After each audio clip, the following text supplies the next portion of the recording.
Hello student Odisha student YouTube channel नवा एक video तुम मानक स्वागत। तो आज आम पढ़ा दशम श्रेणी भूगोल अर्थ। तो तुम्हें मैंने देखिपुव प्रथम अध्याय रही आमर प्रथम पाठ अच्छी संबल। तो आज आम पढ़ा संबल। संबल अर्थ कौन? संबल अर्थ होची मनुष्यर व्यक्तिगत तथा सामाजिक आवश्यकता पूर्ण करिबारे उपयोगी और मूल्यवान विवेचित होउथुवा परिवेशर विभिन्न पदार्थ, जैव अजैव तथा शक्ति इत्यादि जहाँ अप्रायोगिक दृष्टिकोणरू सुगम्य, अर्थनैतिक दृष्टिकोणरू संभव और सांस्कृतिक दृष्टिकोणरू ग्रहणयोग्य ताकू संबल कहुए। अर्थात देख जैव अजैव तथा शक्ति इत्यादि सबु दृष्टिकोण जो द्रव्य आम उपयोग आसे ताहाकू आमे संबल कहवा। तो देखिबा प्रथम कौन अच्छी संबल और तार विकास। मनुष्य तार जीवन धारण पई भूपृष्ठस्थ प्राकृतिक परिवेश उपरे सर्वदा निर्भर करिथाए। कौन कहला? मनुष्य तार जीवन धारण पई भूपृष्ठस्थ प्राकृतिक परिवेश उपरे सदा सर्वदा निर्भर करे। देख जेपरी आमे प्रतिदिन विभिन्न प्रकार पनीपरिया हो पनीपरिया हो किंबा फल फल इत्यादि आम प्रकृति पर निर्भरशील रोचु से देख एटारे कौन कह सदा सर्वदा निर्भर करें। चतुर्पार्श्व परिवेश को विभिन्न प्राकृतिक वस्तु को प्रत्यक्ष व परोक्ष भाव में विनियोग करी से तार जीवन यापन आवश्यकता पूर्ण करते। कौन कहला? आम चतुर्पार्श्व परिवेश रे विभिन्न प्राकृतिक वस्तु प्रत्यक्ष हो व परोक्ष अर्थात प्रत्यक्ष मतलब सीधा माने होची सीधा सलख किंबा परोक्ष। परोक्ष माने देख कौन से द्रव्य सीधा सलख न होई बुलिकी से द्रव्य उपर निर्भरशील रहिबा ताहाकू परोक्ष कहा जाए। यह द्वारा तार जीवन शैली मध्य उन्नत होते। देख कौन सी द्रव्य उपर आमे जदि ताहा आम उपयोग आसी ताद्वारा आम जीवन शैली मध्य उन्नत होते। उक्त सामग्री गुड़िकर प्राकृतिक भौतिक गुण पर्यायक्रमे केतेक परिवर्तन परिलक्षित होता है। कौन होइला? उक्त सामग्री गुड़िकर प्राकृतिक और भौतिक गुण समय अनुसार केतेक परिवर्तन देखा जाए। उदाहरण स्वरूप काठरू काठ उपकरण। देख काठरू आम कौन सी काठ उपकरण बनाइबा जेमिति काठरू आम चौकी बनाऊछु से ही तुलारू सूता। देख तुलारू आम सूता बनाऊछु से सूतारू लुगा बनुची। खनिज पदार्थ विभिन्न यंत्रांश और गृह उपकरण इत्यादि प्रस्तुत और व्यवहृत होता है। देख जहाँ जहाँ भी आम प्रथम हूँ ताहारू किछि नुआ पदार्थ सृष्टि होची ताहा आम उपयोग आसुची। सामग्री गुड़िक अपेक्षा सेथिरु उत्पादित उत्पाद गुड़िक अधिक मूल्य होते। देख कौन सी जिनिसरू अन्य एक जिनिस उत्पादन हम तार मूल्य अधिक रहिबो कारण से अधिक परिश्रम लगुच से पदार्थ को सृष्टि। प्राकृतिक परिवेश मध्य अव्यवहृत किंबा अज्ञात रही पदार्थ संबल रूपे विवेचित होई न थाए। देख प्रकृति परिवेश रे व्यवहार हेउ नथिबा पदार्थ गुड़िक आमे ताको आमे उपयोग करू कि करूना ताको आमे व्यवहार करूना ताहा केमिति संबल कहबा? संबल नुहे ता। मनुष्य तार संधान करी विभिन्न कार्य रे विनियोग कले ताहा संबल रूपे विवेचित होते। देख कौन सी पदार्थ व्यवहार हेउ नहीं ताहाको आमे जदि आनिबा व्यवहार करिबा ताहा संबल रूपे विवेचित हेब। जेबे देख आम व्यवहार आसुची आम उपयोग आसुची तेबे ताहाको आमे संबल कहि परिबा। तेणु जो देश यही संबल को ଗଚ୍ଛିତ ଅବସ୍ଥାରେ ନେଇ ଯେତିକି ପରିମାଣରେ ବିକଶିତ କରିପାରିଛି, ସେ ଦେଶ ଅର୍ଥନୈତିକ ଅବସ୍ଥା ସେତିକି ପରିମାଣରେ ସମୃଦ୍ଧ ହୋଇପାରିଛି। କ'ଣ କହିଲା? ଦେଖ କହିଲା ନା କ'ଣ? ଯେଉଁ ଦେଶ ସମ୍ବଳର ଗଚ୍ଛିତ, ଦେଖ ସମ୍ବଳକୁ ସେ ସଂଗ୍ରହ କରିକି ରଖୁଛି, ସେତିକି ପରିମାଣରେ ସେ ବିକଶିତ ହୋଇପାରିଛି। କ'ଣ କହିଲା? ଦେଖ କୌଣସି ସମ୍ବଳ ଯେପରିକି ସୁନାକୁ ଆମେ ଗଚ୍ଛିତ କରି ରଖିବା କିମ୍ବା ରୂପାକୁ ଗଚ୍ଛିତ କରି ରଖିବା, ତାହା ସମୟ ଅନୁସାରେ ତାର ପରିବର୍ତ୍ତନ ହିସାବରେ ତାର ଦର ବୃଦ୍ଧି ହେଉଛି। ତେଣୁ ତୁମେ ସେତିକି ଅର୍ଥନୈତିକ ଦୃଷ୍ଟିରୁ ତୁମ ଅଧିକ ରହିବ। ସେହିପରି ଦେଶମାନଙ୍କ ମଧ୍ୟରେ ମଧ୍ୟ ଏହିପରି ଭାବେ ଅର୍ଥନୈତିକ ଦୃଷ୍ଟିରୁ ସମୃଦ୍ଧ ହୋଇପାରିଛି। ଏହି ସମ୍ବଳ ଗୁଡ଼ିକ ମଧ୍ୟରୁ କେତେକ ସମ୍ବଳ ସିଧାସଳଖ ବ୍ୟବହାର କରାଯାଇଥିବା ବେଳେ ଅନ୍ୟ କେତେକ ସମ୍ବଳକୁ ବିଭିନ୍ନ ଉପାୟରେ ରୂପାନ୍ତରିତ କରି ବ୍ୟବହାର ଉପଯୋଗୀ ହୋଇଥାଏ। ଦେଖ କେତେକ ସମ୍ବଳ ସିଧାସଳଖ ଭାବେ ଉପଯୋଗ ହୋଇପାରିନଥାଏ, ତାହାକୁ ଅନ୍ୟ ଏକ ରୂପ ଦେଇ ଆମେ ତାହାକୁ ବ୍ୟବହାର କରିପାରିବା ଓ ଉପଯୋଗ ବି କରିପାରିବା।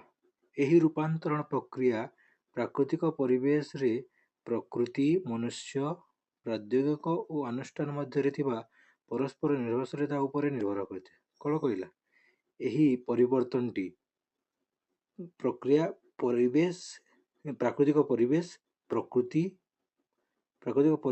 ପ୍ରକୃତି, ମନୁଷ୍ୟ, ପ୍ରାଦ୍ୟୋଗିକ ଓ ଅନୁଷ୍ଠାନ ମଧ୍ୟରେ ପରସ୍ପର ନିର୍ଭରଶୀଳତା ଉପରେ ନିର୍ଭର କରେ। ପ୍ରତ୍ୟେକଟି ନିଜ ନିଜ ଉପରେ ନିର୍ଭର କରିଥାନ୍ତି। ଦେଖ ଏଠାରେ କ'ଣ ଅଛି? ମନୁଷ୍ୟ କ'ଣ? ଭୌତିକ ପରିବେଶ ପ୍ରକୃତି ଉପରେ ନିର୍ଭରଶୀଳ। ମନୁଷ୍ୟ ପ୍ରାଦ୍ୟୋଗିକ ଉପରେ ନିର୍ଭରଶୀଳ। ମନୁଷ୍ୟ ଅନୁଷ୍ଠାନ ଉପରେ ନିର୍ଭରଶୀଳ। ସେହିପରି ଭାବେ ଦେଖିବାକୁ ଗଲେ ମନୁଷ୍ୟ, ପ୍ରକୃତି, ଅନୁଷ୍ଠାନ, ପ୍ରାଦ୍ୟୋଗିକ ମଧ୍ୟରେ ଅନ୍ତଃ ନିର୍ଭରଶୀଳତା ଅଛି। ଅନେକ ଭାବନ୍ତି ଯେ ସମ୍ବଳ ହେଉଛି ପ୍ରାକୃତିକ ଏକ ମୁକ୍ତ ଦାନ, ମାତ୍ର ତାହା ଯଥାର୍ଥ ନୁହେଁ। ଦେଖ କେତେ ଲୋକ ଭାବନ୍ତି ସମ୍ବଳ ହେଉଛି ପ୍ରକୃତିର ଏକ ମୁକ୍ତ ଦାନ, ତାହା ଯଥାର୍ଥ ନୁହେଁ, ତାହା ଠିକ୍ ନୁହେଁ। ଦେଖ ସମ୍ବଳ ହେଉଛି ମାନବୀୟ କାର୍ଯ୍ୟକଳାପର କ୍ରିୟାତ୍ମକ ବସ୍ତୁ। ଦେଖ ସମ୍ବଳଟି ମନୁଷ୍ୟର କାମର ଏକ କ୍ରିୟାତ୍ମକ ବସ୍ତୁ। ସମ୍ବଳର ବ୍ୟବହାର କ୍ଷେତ୍ରରେ ମନୁଷ୍ୟ ଭୂମିକା ବିଶେଷ ଉଲ୍ଲେଖଯୋଗ୍ୟ। ଦେଖ ସମ୍ବଳର ବ୍ୟବହାରରେ ମନୁଷ୍ୟର ଭୂମିକା ଅଧିକରୁ ଅଧିକ ଅଛି ଓ ଏହାକୁ ଉଲ୍ଲେଖ କରିବା ନିତ୍ୟାନ୍ତ ଆବଶ୍ୟକ। କାରଣ ମନୁଷ୍ୟକୁ ସମ୍ବଳ ସ୍ରଷ୍ଟା, ଉପଭୋକ୍ତା, କ୍ଷୟକାରୀ କାରକ ଭାବରେ ବିଚାର କରାଯାଏ। କ'ଣ ହେଲା? ସ୍ରଷ୍ଟା, ସମ୍ବଳର ସ୍ରଷ୍ଟା, ଉପଭୋଗ କରିବ, କ୍ଷୟ କରେ ଯାହା। ତେଣୁ ଅର୍ଥନୈତିକ ଭୂଗୋଳରେ ମନୁଷ୍ୟକୁ ଏକ ମୁଖ୍ୟ କର୍ତ୍ତା ଭାବେ ଗ୍ରହଣ କରାଯାଇଥାଏ। କ'ଣ କହିଲା? ଅର୍ଥନୈତିକ ଭୂଗୋଳରେ ମନୁଷ୍ୟକୁ ଏକ ମୁଖ୍ୟ କର୍ତ୍ତା ଭାବେ ଗ୍ରହଣ କରାଯାଇଥାଏ। କାରଣ ଉତ୍ପାଦ, ବଣ୍ଟନ, ବ୍ୟବହାର, କ୍ଷୟ ପ୍ରଭୃତି ସମସ୍ତ ପ୍ରକ୍ରିୟା ମନୁଷ୍ୟ ଦ୍ୱାରା ହେଇଥାଏ। କ'ଣ କହିଲା? ଉତ୍ପାଦନ, ବଣ୍ଟନ, ବ୍ୟବହାର ଓ କ୍ଷୟ ପ୍ରଭୃତି ମନୁଷ୍ୟ ଦ୍ୱାରା ହିଁ ହେଇଥାଏ। ସେଥିପାଇଁ ମନୁଷ୍ୟକୁ ମଧ୍ୟ ଏକ ସମ୍ବଳ ଭାବରେ ଗ୍ରହଣ କରାଯାଇଥାଏ। କ'ଣ କହିଲା? ମନୁଷ୍ୟକୁ ମଧ୍ୟ ଏକ ସମ୍ବଳ ଭାବରେ ଗ୍ରହଣ କରାଯାଇଥାଏ। ଦେଖ ଭୂଗୋଳର ଇମ୍ପୋର୍ଟାଣ୍ଟ କ୍ୱେଶ୍ଚିନ୍ ଆସିଗଲା। କ'ଣ? ସେଥିପାଇଁ ମନୁଷ୍ୟକୁ ମଧ୍ୟ ଏକ ସମ୍ବଳ ଉପରେ ଗ୍ରହଣ କରାଯାଇଥାଏ, ଯାହାକୁ ମାନବ ସମ୍ବଳ କୁହାଯାଏ। କ'ଣ କହିଲା? ଯଦି ଆମେ ଦେଖିବା ମନୁଷ୍ୟକୁ ଏକ ସମ୍ବଳ ରୂପେ ଗ୍ରହଣ କରାଯାଇଥାଏ, ତେଣୁ ତାହାକୁ ମାନବ ସମ୍ବଳ କୁହାଯାଏ। ମନୁଷ୍ୟକୁ କ'ଣ କୁହାଯାଏ? ମାନବ ସମ୍ବଳ। ସର୍ଟ କ୍ୱେଶ୍ଚିନ୍ରେ ତୁମ ଭୂଗୋଳରେ ଆସିପାରେ।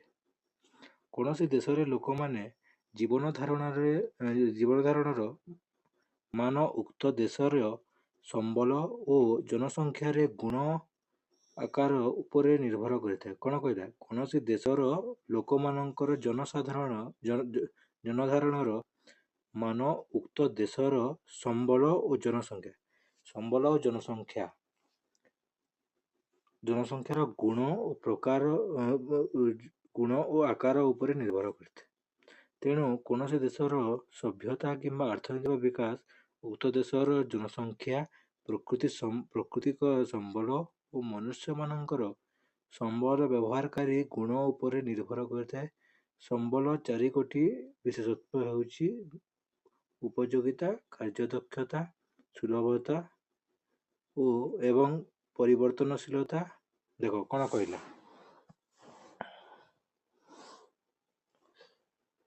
ଦେଖ କୌଣସି ଦେଶ ତୁମେ ଦେଖିଥିବ ଦେଶ ଗୁଡ଼ିକ କିପରି ବିକଶିତ ବୋଲି ଜଣାଇଥାଏ। ସେଠାର ଜନସଂଖ୍ୟା, ପ୍ରାକୃତିକ ସମ୍ବଳ, ମନୁଷ୍ୟମାନଙ୍କର ସମ୍ବଳ ବ୍ୟବହାରକାରୀ ଗୁଣ ଉପରେ ନିର୍ଭର କରେ। ସେଥିରୁ ଆମେ ଜାଣିପାରିବା ଯେ ତାହା ବିକଶିତ ନା ବିକଶିତ ନୁହେଁ। ତ ଦେଖ କ'ଣ, ଉପଯୋଗିତା, କାର୍ଯ୍ୟଦକ୍ଷତା, ସୁଲଭତା ଏବଂ ପରିବର୍ତ୍ତନଶୀଳତା। ପ୍ରଥମତଃ, ସମ୍ବଳ ମନୁଷ୍ୟର ବ୍ୟବହାର ଉପଯୋଗୀ ହେବା ଆବଶ୍ୟକ। କ'ଣ କହିଲା? ପ୍ରଥମେ ସମ୍ବଳଟି ମନୁଷ୍ୟର ବ୍ୟବହାର ଉପଯୋଗରେ ଆସୁଥିବା ଆବଶ୍ୟକ। ସମ୍ବଳ ବିଭିନ୍ନ ପ୍ରକ୍ରିୟା ମଧ୍ୟରେ ମନୁଷ୍ୟର ଆବଶ୍ୟକତା ପୂରଣ କରିବାରେ ସହାୟକ ହୋଇଥାଏ। କ'ଣ କହିଲା? ସମ୍ବଳ ବିଭିନ୍ନ ପ୍ରକ୍ରିୟାରେ ମଧ୍ୟରେ ମନୁଷ୍ୟର ଆବଶ୍ୟକତା ପୂରଣ କରିବାରେ ସହାୟକ ହୋଇଥାଏ।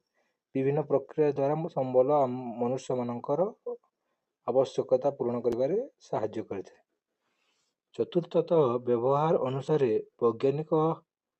ବୈଜ୍ଞାନିକ ଉପାୟରେ ଏହାକୁ ପରିବର୍ତ୍ତନ କରାଯାଇ ପାରୁଥିବା ଆବଶ୍ୟକ। ସମ୍ବଳର ପ୍ରକାରଭେଦ, ଉତ୍ପତ୍ତି, ବ୍ୟବହାର, ଗୁଣ ଇତ୍ୟାଦି ଅନୁସାରେ ସମ୍ବଳ ବିଭିନ୍ନ ଭାଗରେ ବିଭକ୍ତ କରାଯାଇଅଛି। ପ୍ରକୃତି ଅନୁସାରେ ପ୍ରାକୃତିକ ସମ୍ବଳ, ପ୍ରକୃତି ଅନୁସାରେ ସମ୍ବଳକୁ କେତେ ଭାଗରେ ବିଭକ୍ତ କରାଯାଇଛି? ତିନି ଭାଗରେ ବିଭକ୍ତ କରାଯାଇଛି। ପ୍ରାକୃତିକ ସମ୍ବଳ, ସାଂସ୍କୃତିକ ସମ୍ବଳ, ମାନବ ସମ୍ବଳ। ଦେଖିଲ, ପ୍ରକୃତି ଅନୁସାରେ ସର୍ଟ କ୍ୱେଶ୍ଚନ୍ ତମର ଆସିପାରେ ଭୂଗୋଳରେ। ପ୍ରକୃତି ଅନୁସାରେ ସମ୍ବଳକୁ କେତେ ଭାଗରେ ବିଭକ୍ତ କରାଯାଇଛି? ତିନି ଭାଗରେ। କ'ଣ କ'ଣ? ପ୍ରାକୃତିକ ସମ୍ବଳ, ସାଂସ୍କୃତିକ ସମ୍ବଳ, ମାନବ ସମ୍ବଳ। ପ୍ରାକୃତିକ ସମ୍ବଳ କ'ଣ? ପ୍ରକୃତିରେ ଥିବା ଯେଉଁ ପଦାର୍ଥ ଓ ଶକ୍ତି ଦ୍ୱାରା ମନୁଷ୍ୟ ପ୍ରତ୍ୟକ୍ଷ ଓ ପରୋକ୍ଷ ଭାବେ ଉପକୃତ ହୋଇଥାଏ, ସେଗୁଡ଼ିକୁ ପ୍ରାକୃତିକ ସମ୍ବଳ କୁହାଯାଏ।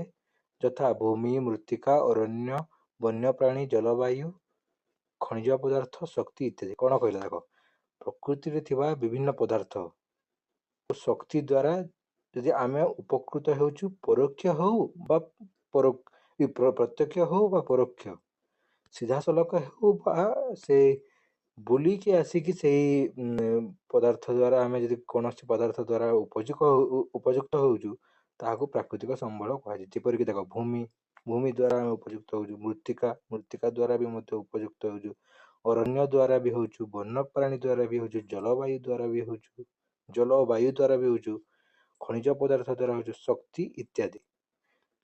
ତାପରେ ସାଂସ୍କୃତିକ ସମ୍ବଳ କ'ଣ? ସଭ୍ୟତା ଓ ବିକାଶ କ୍ରମରେ ମନୁଷ୍ୟ ନିଜର ଦକ୍ଷତା ଓ କାରିଗରୀ ଜ୍ଞାନ କୌଶଳ ମଧ୍ୟରେ ପ୍ରାକୃତିକ ସମ୍ବଳକୁ ରୂପାନ୍ତରିତ କରି ଅବିକଳ ଭାବରେ ବିଭିନ୍ନ ଉପାୟରେ ବ୍ୟବହାର ଉପଯୋଗୀ କରିପାରିଛି। ବିଭିନ୍ନ ମନୁଷ୍ୟ ସାଂସ୍କୃତିକ, ଅର୍ଥନୈତିକ ଅନୁଷ୍ଠାନ, ଶିଳ୍ପ, ଶିକ୍ଷା, ସ୍ୱାସ୍ଥ୍ୟ, ଗମନାଗମନ, ବାଣିଜ୍ୟ,